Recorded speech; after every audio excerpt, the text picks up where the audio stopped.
You know, something about Glenn Powell and these sequels that come out like decades later, it works for me. It moves the needle.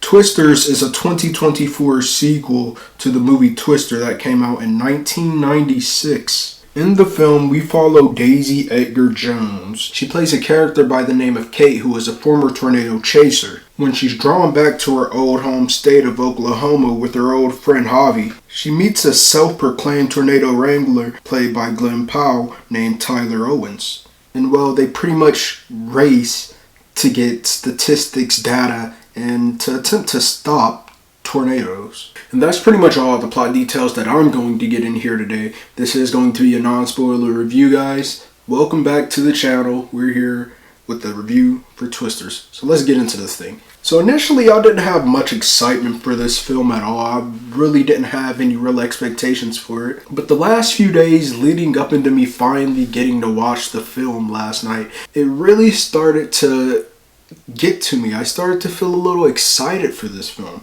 And did this film live up to that excitement that I started to gain towards going to see it? Well, let's find out. Now we're going to break down the good and the bad, and then we're going to get into the stats, and we're going to start off with the good here. I feel like the pacing in this film was pretty much spot on. I don't really feel like there were many moments where you're sitting there worrying about like, oh god, this is dragging and this scene is dragging here. It only does that like once or twice. While there are some film cliches that we typically get in most films of these sorts, they're few and far between, and they don't really weigh on you too heavily. Glenn Powell is a megastar in this film. Like, the minute he steps onto that screen, you automatically feel the aura reverberating off of him, and it's like, yeah, that's the guy. He plays this Tyler Owens character so well, from the cockiness and the brashness to the more sophisticated and knowledgeable side of him. I feel like he really plays this character and walks a line with him extremely well. And the same can be said for every character. Anthony Ramos plays a character named Javi. I feel like we got a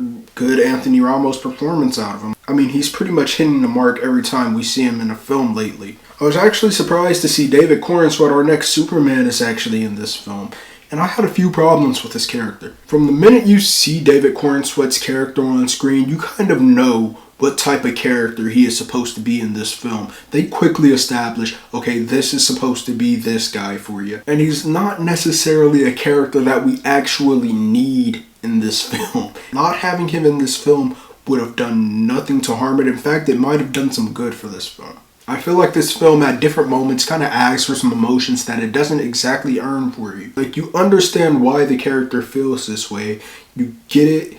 You understand it, but you just don't feel those same emotions with them. And I feel like that deters from the film just a little bit. This film also suffers from having a few antagonists in this film that honestly didn't need to be there. I feel like these characters were more so put in just so we could have a human face to project that hatred onto, instead of just projecting it solely at the weather, when honestly all we needed was to really focus on this weather, because it was enough of a threat in its own.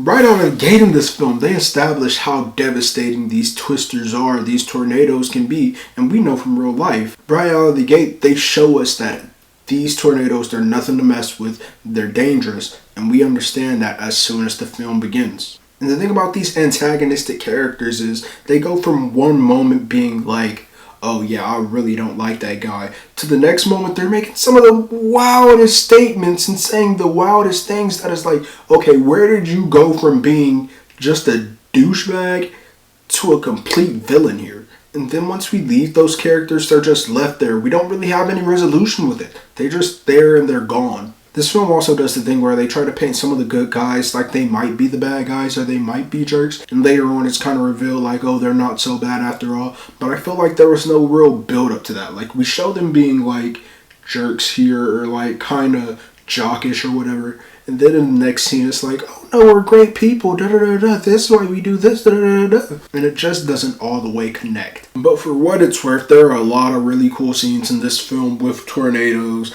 The characters are enjoyable enough. I feel like this film does its job, and it does it decently enough to where you walk out and you're really feeling like, okay. So let's start breaking this down with Twisters 2024. For the casual movie-going audiences, I'm going to give it about a B. For movie fanatics, it's going to get a C+, and for critics, it's going to get a C.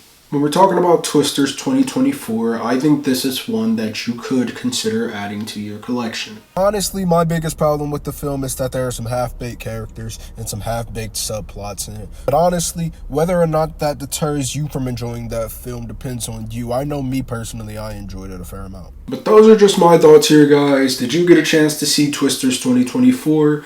What did you think about it? Let me know down in those comments below. And until next time, I'll see you later.